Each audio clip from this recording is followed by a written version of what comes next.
పరిచయాలు ఏమీ అక్కర్లేదనుకుంటాను. నన్ను మీరు చాలా బాగా ఎరుగుదురు. మీ అందరికీ నేను తెలిసినటువంటి వ్యక్తినే, సహోదరునిగా. కాబట్టి మనం వాక్యంలోనికి వెళదాం. నన్ను ఆహ్వానించి సమయాన్ని నాకు ఇచ్చినటువంటి మన ఆత్మీయ నాయకులు జాన్ వెస్లీ అన్నగారికి, వారి కుటుంబానికి నా వందనాలు తెలియపరుస్తున్నాను. దేవుని మహాకృపను బట్టి, దేవుడిచ్చినటువంటి మంచి ప్రయాణాన్ని బట్టి సురక్షితంగా ఈ స్థలానికి చేరాం. మంచిది. సహోదరుడు చెప్పినట్లుగా మనము చక్కగా దేవుని యొక్క వాక్యంలోనికి మనం వెళ్ళాలి అంటే, లేదా ఆయన చిత్తాన్ని మనం జరిగించాలి అంటే మనం ఒక పని చేయాలి. సంసోను ఫిలిస్తీన్లను కొంతమందిని చంపిన తర్వాత ఏతాము బండ సందుల్లోకి వెళ్ళి దాక్కున్నాడట. హల్లెలూయా. ఎక్కడ దాక్కున్నాడమ్మా? బండ సందులలో. ఆ బండ క్రీస్తు అయితే ఆ సందులు ఆయన గాయాలు కాదా? ఆయన ప్రేమను మనం ఎక్కడ బాగా చూస్తాము, ఆయన చిత్తాన్ని మనం ఎక్కడ కరెక్ట్గా కనుగొంటాము అంటే ఆయనలో నివసించినప్పుడు, లేదా ఆయనతో సహవాసం ఎక్కువగా చేసినప్పుడు. బండ సందుల్లో నివసించాడు సంసోను. దేవుని యొక్క ప్రేమను మరింతగా ఆయన తెలుసుకొనగలిగాడు. ఈరోజు క్రీస్తు గాయాలలోనికి మనం తరిచి చూస్తే, నిజం చెప్తున్నాను, ఆయన నా కొరకు చేసిన త్యాగాన్ని నేను ధ్యానించిన ప్రతిసారి కూడా కన్నీళ్ళు పెట్టకుండా నేను ఉండలేను. మనం ఏ పాటి వారం? దావీదు అంటాడు, నేను ఏ పాటి వాడను ప్రభువా అని. మనం ఏం చేయాలి ఆ విధంగా అంటే, మనము లోతుల్లోనికి వెళ్ళాలి. క్రీస్తు ప్రేమ లోతును ఎరగాలి అంటే ఆయనతో సహవాసపు లోతులోనికి మనం వెళ్ళాలి. రండి, లూకా సువార్త 5వ అధ్యాయం 4 నుంచి 11 వచనాలు మనం చదువుదాం. లూకా సువార్త 5వ అధ్యాయం.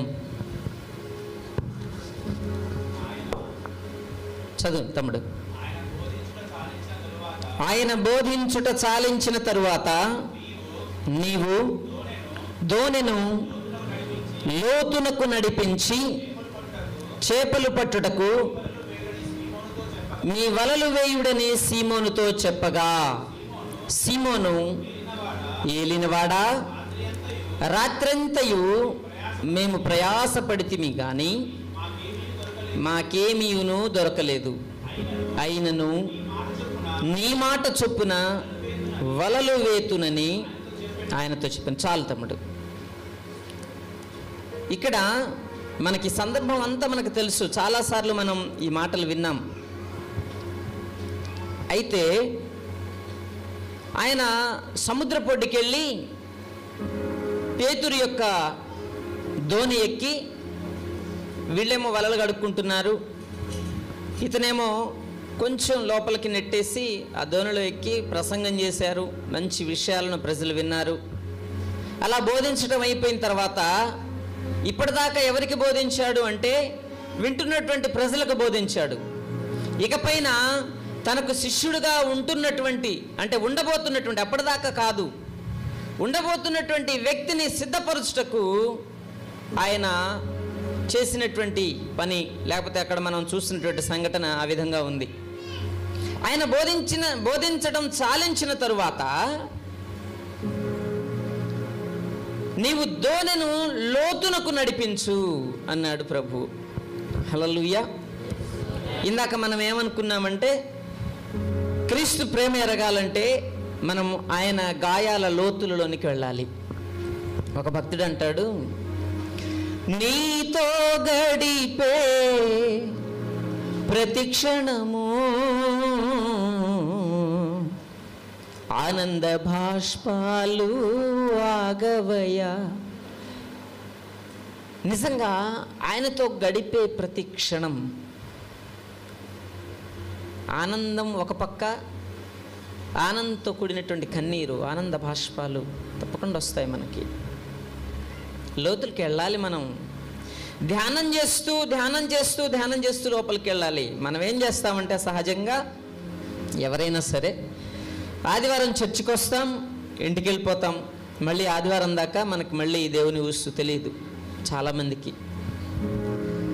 మా దగ్గర సంఘంలో ఒక సహోదరి ప్రతి ఆదివారం ప్రార్థనకి వెళ్తుంది. చాలా బాగా ప్రార్థన చేస్తుంది. తన కుటుంబం అంతటిని కూడా భయపెట్టైనా సరే, గద్దించైనా సరే తన భర్తను తన పిల్లలను కూడా తీసుకెళ్తుంది. కానీ మళ్ళీ వచ్చిన తర్వాత ఈమె రోజు చేసే పనిలో పడిపోయి సహజంగా ఉండిపోతుంది. మళ్ళీ ఎప్పుడైనా శుక్రవారం ప్రార్థన ఉంటే వెళ్తుంది, లేకపోతే ఆదివారం వెళ్తుంది. తన భర్త తన పని తాను చేసుకుంటాడు, పిల్లలు వాళ్ళ పని వాళ్ళు చేసుకుంటున్నారు. పిల్లలు ఈరోజు తల్లిదండ్రులు మాట వినే పరిస్థితి లేదు. మొన్న తండ్రిని పట్టుకొని కొట్టేశాడు అబ్బాయి. ఎందుకంటే దేవునితో సహవాసం ఒకరోజు మాత్రమేనా? దేవుని ప్రేమను మనం తెలుసుకోవడానికి, దేవుని చిత్తాన్ని మనం తెలుసుకోవడానికి, ఆయనతో దగ్గర సహవాస బాంధవ్యాన్ని మనం ఏర్పరచుకోవద్దా? చేసుకోవాలి కదా. ఈరోజు పైన భక్తి చేస్తున్నాం మనం. ఎక్కువ మంది క్రైస్తవులు చాలా మట్టుకు పైన భక్తి చేయడానికి ఇష్టపడతారు.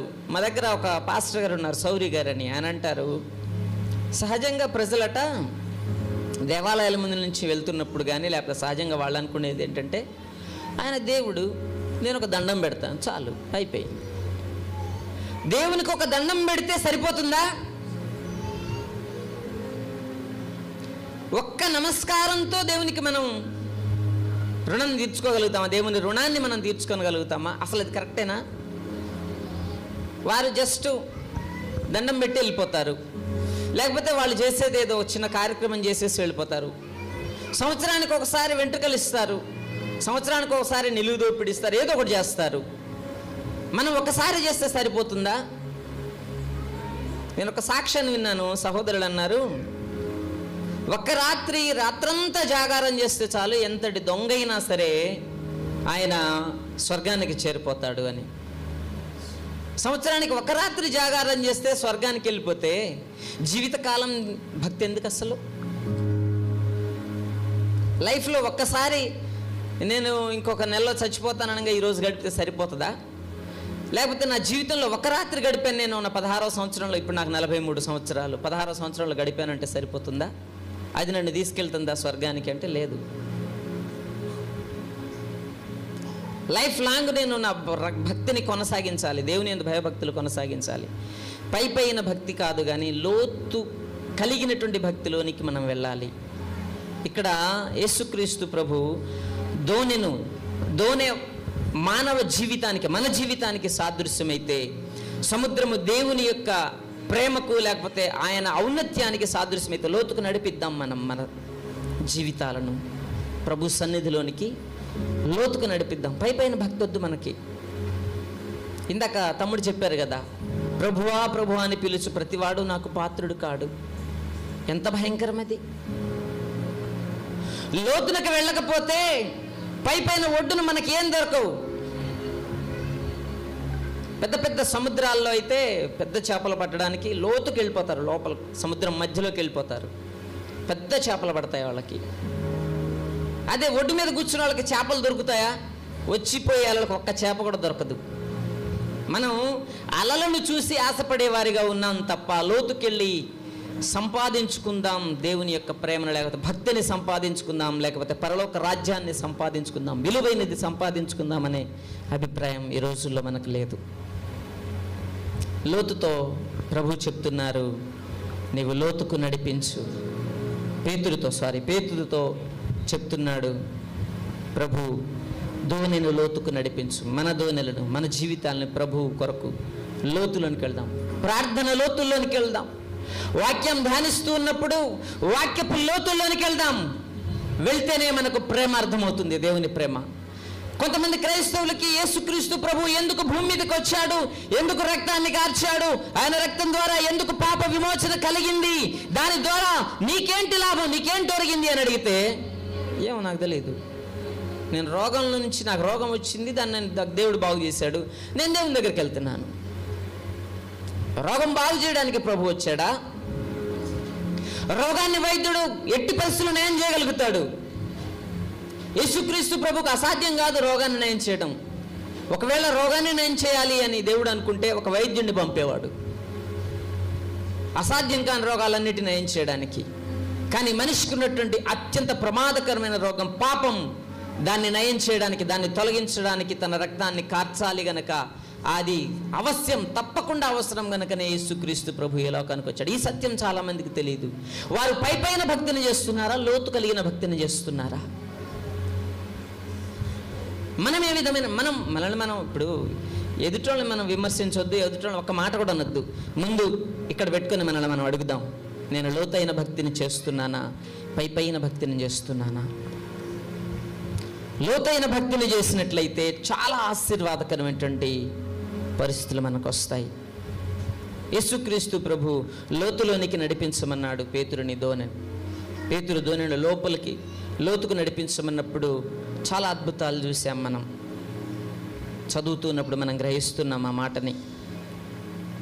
నా ఏలినవాడా లోపలికి నెట్టయ్యా పేతురు గారు అంటే, అయ్యా మేము రాత్రంతా ప్రయాసపడ్డాం. వాళ్ళకి అనుభవం ఉంది చేపలు పట్టడంలో, లోతుకి వెళ్ళారు, వాళ్ళు పట్టారు, వాళ్ళకి అనుభవం ఉంది.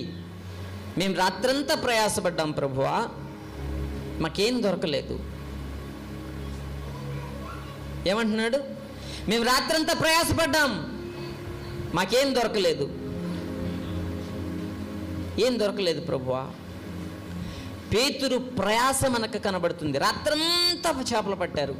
గలిలయ సముద్ర తీరంలో, ఏ సముద్రంలో రాత్రిపూట చేపలకు బాగా వెళ్తారట, అక్కడ కూడా అదే పరిస్థితి. చేపలు పట్టే వాళ్ళకి చేపల గురించి తెలుసా? ఒడ్డును కూర్చున్న నాలాంటి ఆయనకి తెలుసా? నేను చేపలు పట్టడానికి వెళ్తే నాకు ఒక్క చేప కూడా దొరకదు, పట్టు కూడా నా వల్ల కాదు. నాతో పాటు ఇంకొక వ్యక్తి ఉన్నాడు, ఆయన వచ్చి టకా చేపలు పట్టన్ని వేరొక సంచులో వేస్తున్నాడు మా వాగులో. నాకు ఒక్కడు కూడా దొరకలేదు. అరే ఏంటో నువ్వు అన్నబట్టే అరే నీకేం దొరకట్లేదు, నీకేం తెలియదా? నవ్వాడు నన్ను చూసి. నాకు చేపలు పట్టడం రాదు, ఆయనకు తెలిసి ఎట్లా పట్టాలో. ఎంత పెద్ద ఇంత లోతులు కూడా ఆ బురద మడుగుని బాగా కిలికాడు, దాన్ని గుప్పాడు, బాగా బురద అయిపోయింది, చేపలన్నీ పైకి తేలుతున్నాయి, టకా పట్టేస్తున్నాడు. నాకు తెలియదు ఆ విషయం. పేతురుకు అనుభవం ఉంది, రాత్రంతా ప్రయాసపడ్డాడు, కానీ ఫలితం ఏమనుందా? ఏమీ లేదు. ఆయనకు తెలుసు నేను రాత్రంతా ప్రయాసపడ్డాను.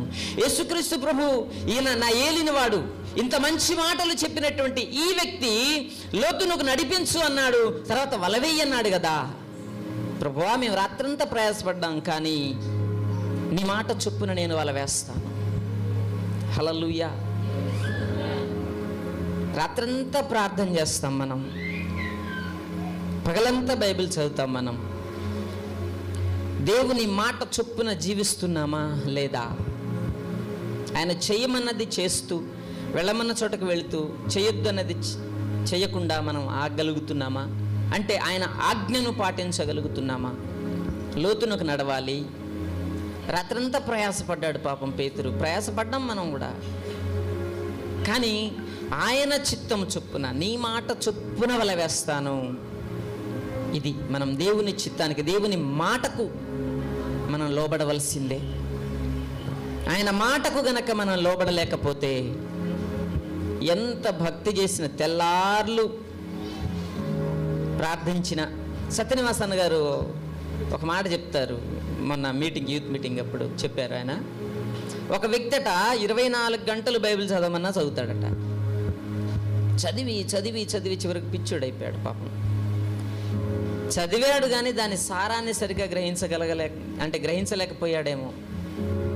అది కాదు కదా, చదవటం కాదు మనకు ప్రాముఖ్యమైంది, దాన్ని గ్రహించగలగాలి, దాన్ని క్రియల్లో పెట్టగలగాలి. ఎదుటి వ్యక్తి దగ్గర సాక్ష్యాన్ని సంపాదించాలి. మనం ఎదుటి వ్యక్తులను మనం దేవుని కొరకు సంపాదించగలగాలి, మన జీవితాన్ని వారికి సాక్ష్యంగా చూపెట్టాలి. అది కదా మనం ప్రభువులో జీవించడం అంటే.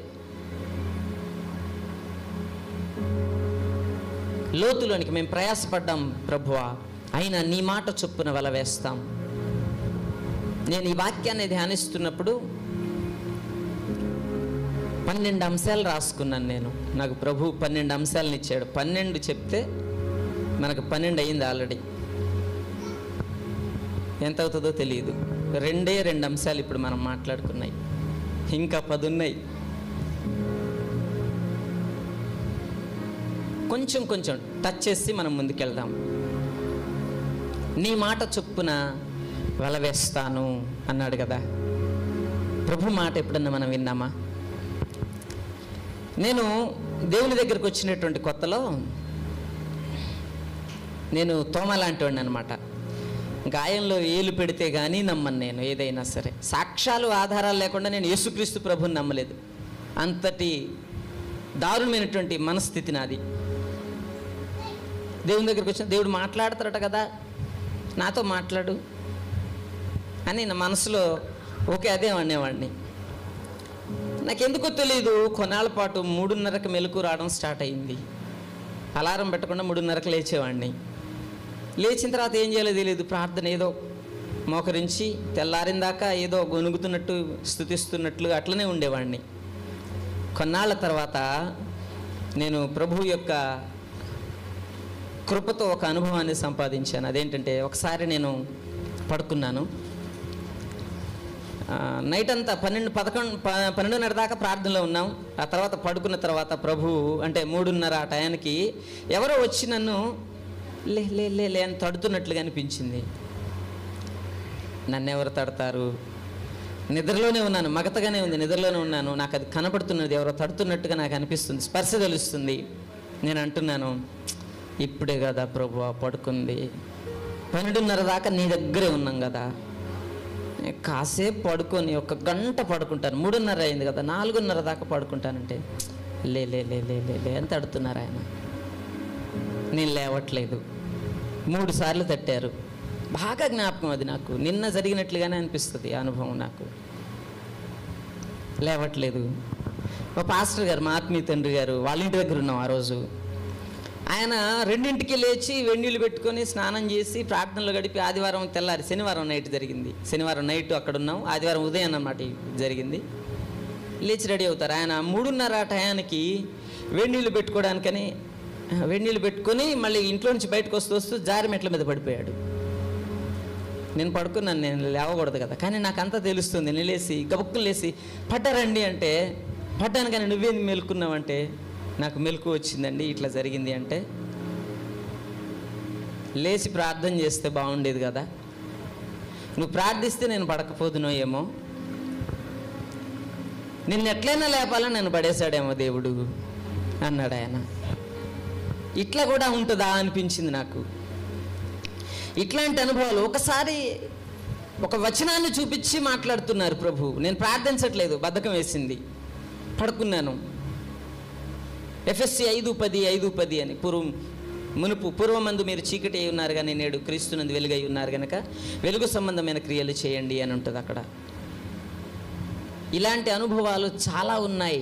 దేవుని చిత్తంలోనికి ఎప్పుడైతే సరే ప్రభువా నీ చిత్తం చొప్పున నేను వలవేస్తాను అని ప్రభుతో పేతురు చెప్పినట్లుగా మనం కూడా ప్రభువా నీ చిత్తం ఏదైతే అది చేస్తాను అని మనం తీర్మానం చేసుకుని తీర్మానానికి తగినట్లుగా మనం నడిస్తే మనం అద్భుత కార్యాలు చూడగలం. దేవునికి మహిమ కలుగును గాక. చాలా అద్భుతాలు మనం చూస్తాం. పేతురు అన్నారు, ప్రభువా రాత్రంతా నేను ప్రయాసపడ్డా, నా ప్రయాసంతా వ్యర్థమైంది, పొద్దున్నే ఖాళీ వలలను మేము కడుక్కుంటున్నాం, అందులో ఇరికిన చెత్తా చెదారాలను బాగు చేసుకుంటున్నాం, కానీ నువ్వున్నావు చూడు, ధోనిని లోతులోనికి నడిపించమన్నావు, నీ వలలు వేయన్నావు, మేము రాత్రంతా ప్రయాసపడ్డాం కానీ నీ మాట చొప్పున నేను వల వేస్తాను ప్రభువా. ఆయన మాట చొప్పున చేయడానికి మనం ప్రయత్నం చేద్దాం. ప్రయత్నం కాదు, తీర్మానం చేద్దాం. మనం అందరం అట్టి తీర్మానాలు చేసుకుంటే ఆ తీర్మానాలను ప్రభువు స్థిరపరచునుగాక. ఆ తర్వాత సందర్భాన్ని మనం చదువుదాం. వారు అలాగు చేసి విస్తారమైన చేపలు పట్టిరి, అందుచేత వారి వలలు పిగిలిపోవచ్చుండగా. నీ చిత్తం చొప్పున వలేస్తాను ప్రభు అన్నాడు కదా, వలేశాడు. ప్రభువుకు అసాధ్యమైనది ఏమన్నుందా? ఆయన మాట చొప్పున సృష్టి అంతా కలిగిందని మనం ఎరుగుదాం కదా. ఆయన ఇటు వలై అనగానే వలేస్తే అది వ్యర్థమైపోతుందా? యెహోవానగు నేను మాట ఇచ్చి తప్పువాడను కాదే, నేను మాట తప్పుటకు మీ వంటి నరుడను కాదు అన్న దేవుడు మాటిస్తే ఫలితం లేకుండా పోదు అనేది మనం గ్రహించాలి. విస్తారమైన చేపలు ఆ రోజు ప్రభు కృప ద్వారా యేసుక్రీస్తు ప్రభు పక్కనుండగా పేతురు విస్తారమైన ఫలాన్ని పొందాడు. హల్లెలూయా. ఒక్కటి చేద్దాం. మన పరిస్థితి ఏదైనా, లేకపోతే మన పని ఏదైనా, మనకున్న సమస్య ఏదైనా, మనము దినము లేచింది మొదలుకొని ప్రభు చిత్తానికి అప్పగిద్దాం. ఆయన నడిపింపు, పరిశుద్ధాత్మదేవుడు నడిపించేటువంటి నడిపింపులో మనం నడుద్దాం. విస్తారమైన ఫలాన్ని మనం పొందుతాం. హల్లెలూయా. లోతులకు నడిపించాలి, వలవేయాలి. ఆయన చిత్తం చొప్పున వలవేయండి. పేతురు వలవేయండి అంటే చేపల కొరకు వలవేయండి, ఫలితం కొరకు ఎదురు చూడండి, ప్రయత్నం చేయండి, మీ పని, మీ వంతు, మీ ప్రయత్నాన్ని చేయండి అన్నట్లు వలవేయండి. మీ ప్రయాస వ్యర్థమైందా? అయినా సరే నీ మాట చొప్పున ప్రభువా, నా మాట చొప్పున మీరు చేయండి అన్నావు కదా, నా ప్రయాస వ్యర్థమైపోయింది ఇప్పటికీ, అయినా సరే నీ మాట చొప్పున నేను ప్రయత్నం చేస్తానని ప్రయత్నం చేయండి. అద్భుతమైనటువంటి ఫలం, విస్తారమైనటువంటి చేపలు పేతురుకు దొరికినట్లుగా గొప్ప ఫలాన్ని మనం పొందుకుంటాం. హల్లెలూయా. ఎందుకంటే 1 కొరింథీ పత్రికలో 15వ అధ్యాయం 58వ వచనంలో ఉంటుంది కదా, ప్రభువునందు మీ ప్రయాస వ్యర్థము కాదు అని. ఎప్పుడు ఎట్లా కష్టపడ్డాం మనం? నా శక్తిని, నా బలాన్ని నమ్ముకున్నానా నేను? కాదు కదా. నేను ఎవరిని నమ్ముకున్నాను? నా ప్రభువు మాట చొప్పున నేను చేశాను. ప్రభువునందు నేను ప్రయాసపడ్డాను. ప్రభు మాట చొప్పున నేను ప్రయాసపడ్డాను గనక నా ప్రయాస ఎన్నటికీ వ్యర్థం కాదు. దేవునికి మహిమ కలుగును గాక. విస్తారమైన చేపలు పడ్డాయి. ఆ చేపలన్నీ తీసుకొని మొత్తం దోణిలో నింపుకొని ఇంటికెళ్ళి అమ్మేసుకొని కోటీశ్వరుడు అయిపోయాడా పేతురు గారు? అక్కడ దేవుడు ఇంకొక పని చేస్తూ ఉన్నారు, మనకొక పాఠాన్ని నేర్పిస్తూ ఉన్నారు. చూడండి, పాలివారిని పిలవండి, నీ పక్కనున్న వాళ్ళని పిలవండి అని చెప్తారు కదా. తర్వాత మాటను చదవండి. వారు వచ్చి, అక్కడి నుంచి చదవండి 6వ వచనం నుంచి. వారు అలాగు చేసి విస్తారమైన చేపలు పట్టిరి, అందుచేత వారి వలలు పిగిలిపోవచ్చుండగా వారు వేరొక దోణిలో ఉన్న తమ పాలివారు వచ్చి తమకు సహాయం చేయవలనని వారికి సంజ్ఞలు చేసిరి. దేవుడు కార్యం చేస్తే ఒక్కళ్ళకి చేయడు, ఆయన ఆశీర్వదిస్తే. యోసేపునకు ప్రభువు తోడయుండి ఆయన చేస్తున్న పనంతటిని ఆశీర్వదించాడు గనక ఆయన ఉన్న స్థలాన్ని ఆశీర్వదించాడు అని చదివాం మనం. ఇంకా కిందకెళ్తే పోతీఫరుకు బానిస కదా యోసేపు చేస్తున్న పనంతటిలో ఆయన తోడై ఉన్నాడు అంటే దానిని బట్టి, యోసేపు ఉన్న విధానాన్ని బట్టి పోతీఫర్ని ఆశీర్వదించాడు దేవుడు. పోతీఫర్ని ఆశీర్వదించాడు, ఆయన కుటుంబాన్ని ఆశీర్వదించాడు, ఆయనకు కలిగిన సమస్తమును ఆశీర్వదించాడు. ఆయన ఒక రాజునకు సైన్యాధిపతి అని చదువుతాం మనం.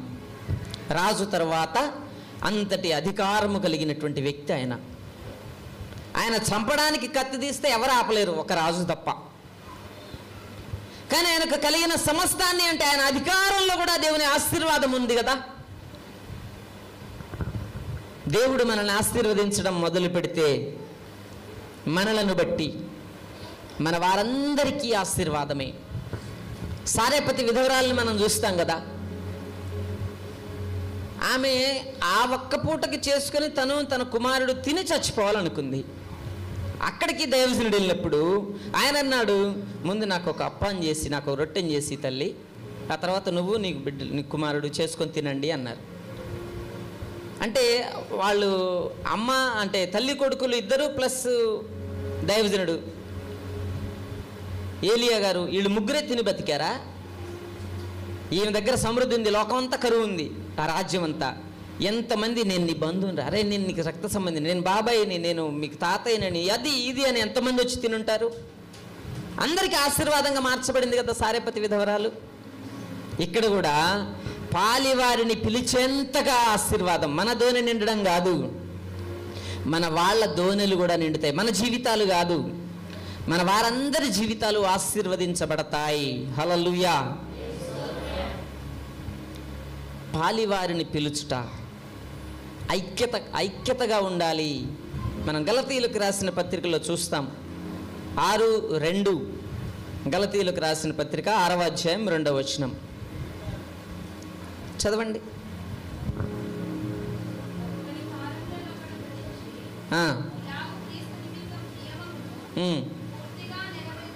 పూర్తిగా నెరవేర్చుడి.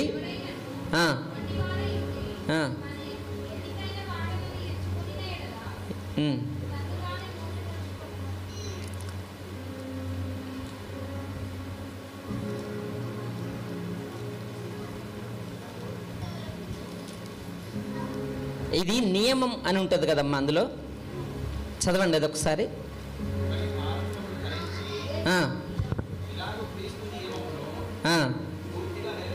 ఆమేన్. చాలు. ఒకరి భారమును ఒకడు భరించి ఇలాగూ ఉండవలనని, అది అంటే ఐక్యపరచడం, ఐక్యంగా ఉండడం అనేది క్రీస్తు యొక్క నియమం. అది దేవుని నియమమై ఉన్నది, అది మనం పెట్టుకున్న రూల్ కాదు. చూడండి, మొదటి మానవుడు ఒంటరిగా ఉన్నాడు కాబట్టి అతనికి సాటి అయిన సహాయం అవసరం అని ఇంకొక స్త్రీని, అంటే తనకు సహాయకురాలుగా స్త్రీని ఇచ్చాడు ప్రభు. అలానే మనలో ఐక్యత కలగడం కోసం ప్రభువు చేస్తున్నటువంటి కార్యం మన పాలివారిని మనకు జతపరచుట. ఫస్ట్గా మా అత్తగారు రక్షించబడ్డారు. ఆమె వయసు కొంచెం పెద్దది. తనకి 5 అమ్మాయిలు, 1 అబ్బాయి. నేను నాలుగవ కూతుర్ని చేసుకున్నాను. అంటే కొంచెం పెద్ద వయసు, మా అమ్మ కంటే కొంచెం పెద్దదై ఉండొచ్చు. నేనేమన్నానంటే స్టార్టింగ్లో దేవుని నమ్ముకున్నప్పుడు మా మేడం గారితో, మా మిస్సెస్తో, మీ అమ్మకేం పోయే కాలంలో దేవుని నమ్ముకుంది అని. అంటే రేపో మాపో చచ్చిపోయే కాలం, ఇంకో 10 సంవత్సరాలు చచ్చిపోద్ది. ఈ టైంలో దేవుని నమ్ముకోవడం అవసరమా? తిని తాగి సావక అన్నాను. ఆవిడ ఆశీర్వదించబడింది దేవుని దగ్గరకు వచ్చి. ఏం ఆశీర్వాదం అంటే, రక్షించబడడం కంటే గొప్ప ఆశీర్వాదం లేదని మనకు తెలుసు. తను ఆశీర్వదించబడి, తను రక్షించబడి ఊరుకుందా అంటే మా అందరి కోసం ప్రార్థన చేయడం మొదలుపెట్టింది. నేనెంత దుర్మార్గుణ్ణి అంటే, దేవుని సువార్త చేయడానికి వచ్చిన వాళ్ళు కర్ర పట్టుకొని గెంటేశాను ఊళ్ళో నుంచి బయటికి. అంత దుర్మార్గుణ్ణి దేవుని విషయంలో. వాళ్ళు ప్రార్థన చేస్తున్నారు. దేవుని మహాకృపను బట్టి ప్రభువు నన్ను తన వైపుకు ఆకర్షించాడు, నన్ను రక్షించుకున్నాడు. తన ద్వారా ఆశీర్వాదం నాకు ప్రాప్తించింది. నేను ప్రాప్తుణ్ణి కాదు, నాకు అసలు అర్హతే లేదు. అయినా వాళ్ళు రక్షించబడి వాళ్ళు నా కోసం ప్రార్థన చేశారు. నేను రక్షించబడ్డాను దేవుని మహాకృపను బట్టి. నా ద్వారా నా తమ్ముడు, మా అమ్మ వాళ్ళు, మా వదిన వాళ్ళు, ఇట్లా చాలామంది రక్షించబడ్డాం. ఇది ఆశీర్వాదంలోనికి పాలి భాగస్తులను చేయటం. పేతురు ఆశీర్వదించబడ్డాడు. ఎట్లా అంటే, ఆయన దోణి నిండింది. మామూలుగా చూద్దాం, దోణి నిండింది. ఆయన దోణితో పాటు ఇంకా వలలు పిగిలిపోయేటట్టుగా ఉండి, ఒక దోణిలో పట్టవు కాబట్టి ఇంకొకరు పిలవాల్సి, పట్టజాలని విస్తారమైనటువంటి దీవెన వారి మీద కుమ్మరించాడు ప్రభువు. సాటి వారిని, తోటి వారిని కూడా పిలిచారు. ఆ తర్వాత జరిగింది టక్క చెప్పేస్తాను. నాకు ఒక్క నిమిషం టైం ఉన్నట్టుంది. ఆ ఒక్క నిమిషంలో ఈ మాటలన్నీ ఫినిష్ చేయడానికి ట్రై చేస్తాను. నేను అంశాలు చెప్తున్నాను, విందాం. పాలివారిని పిలిపించిన తర్వాత ఆయన ఏమన్నారంటే,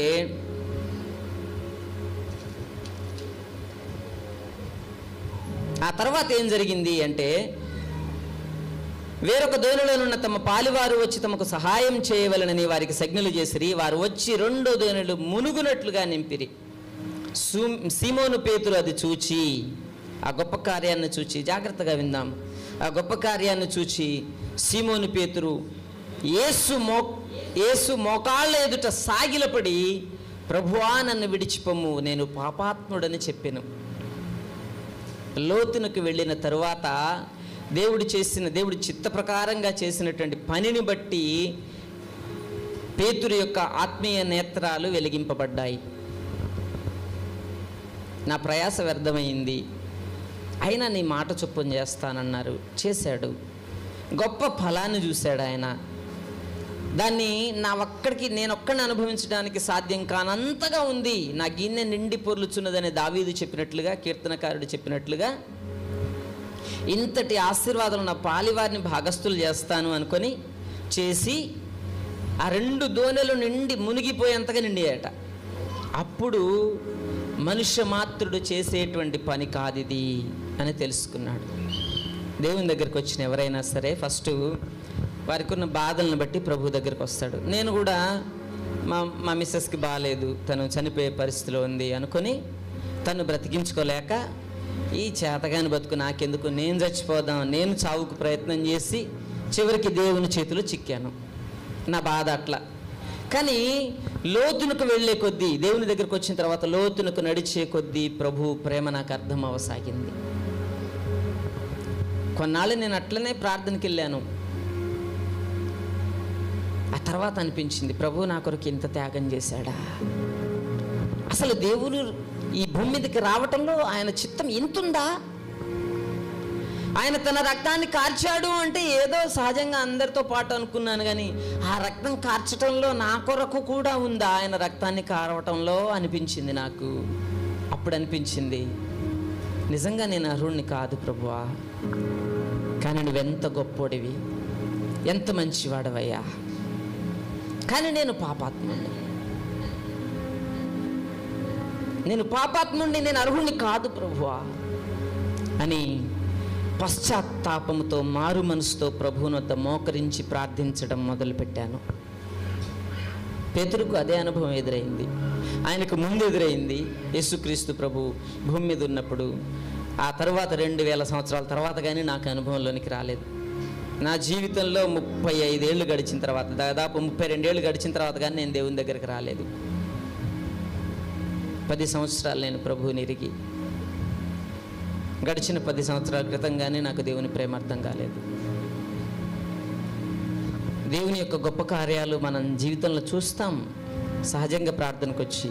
ఆ తర్వాత ఆయన మానవ మాత్రుడు కాడు, ఆయన సృష్టికర్త అని మనం ఎరుగుతాం. అలా ఎరిగాడు పేతురు. ఆ తరువాత వారు విస్మయం ఉండే ఆశ్చర్యాన్ని చూశారు. తర్వాత వచనాల్లో మనం చూస్తాం. క్లుప్తంగా దాన్ని చదివేసి నేను ముగించేస్తాను. సీమోను పేతురు అది చూచి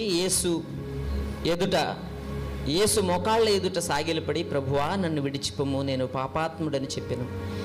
ఏలయనగా వారు పట్టిన చేపల రాశి అతడును అతడితోనున్న వారందరూ విస్మయం ఉంది. దాన్ని చూసి విస్మయం ఉందరట. ఆ రాశిని చూసి వారి జీవితంలో ఎన్నడూ అంత పెద్ద చేపల గుట్టను, అంత రాశిని వాళ్ళు ఎప్పుడు చూడలేదు. ఆశ్చర్యపోయారు.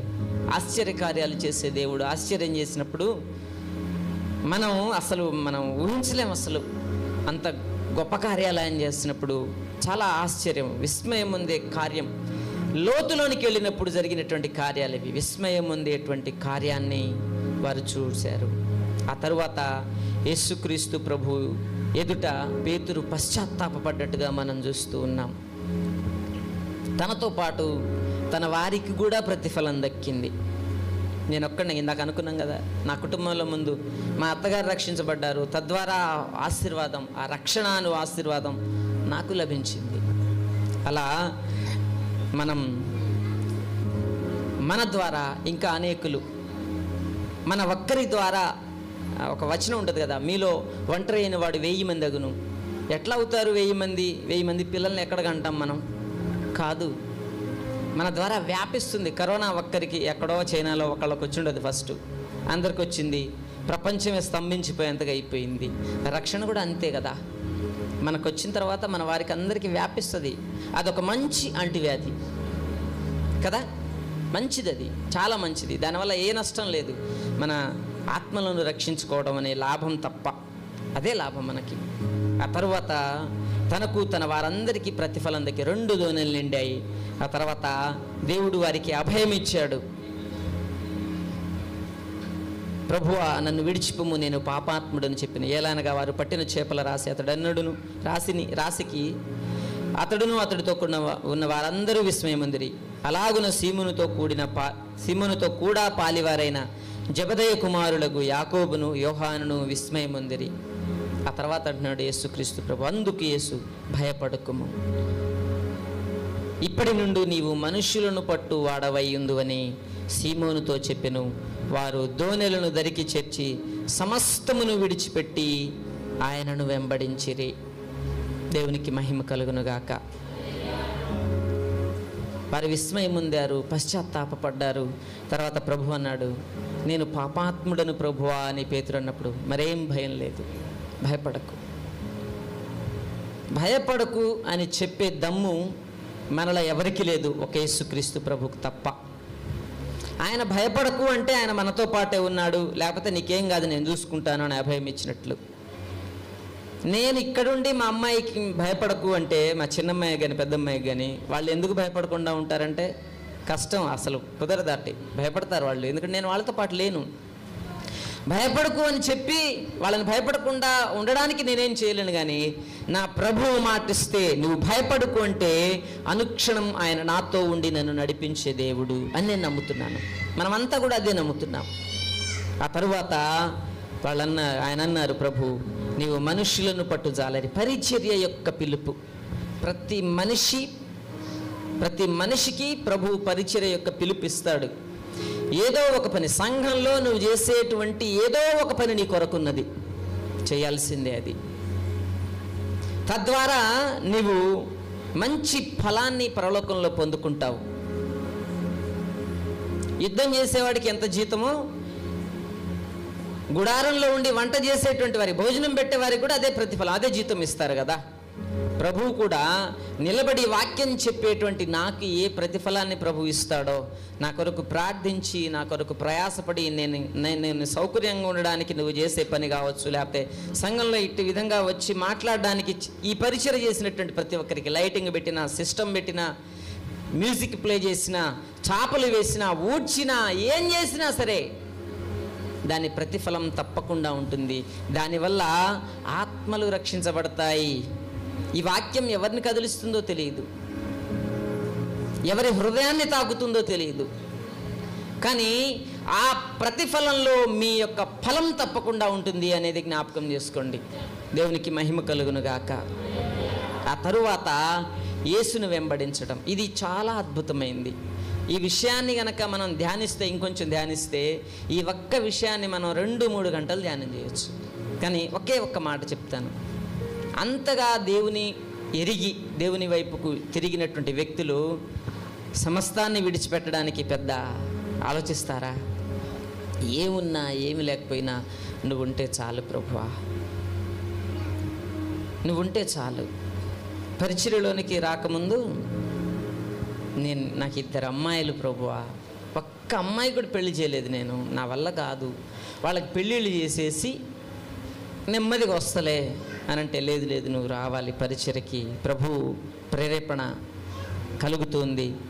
వాక్యం ద్వారా ప్రభు మాట్లాడుతూ ఉన్నప్పుడు ప్రభువునకు లోబడి సంపూర్ణ పరిచర్యకు అప్పగించుకున్న సంవత్సరానికి మా పెద్దమ్మాయి పెళ్ళైపోయింది. ₹1 చేతిలో లేకుండా దగ్గర 7 లక్షల రూపాయలు ఖర్చు పెట్టగలిగాను నేను.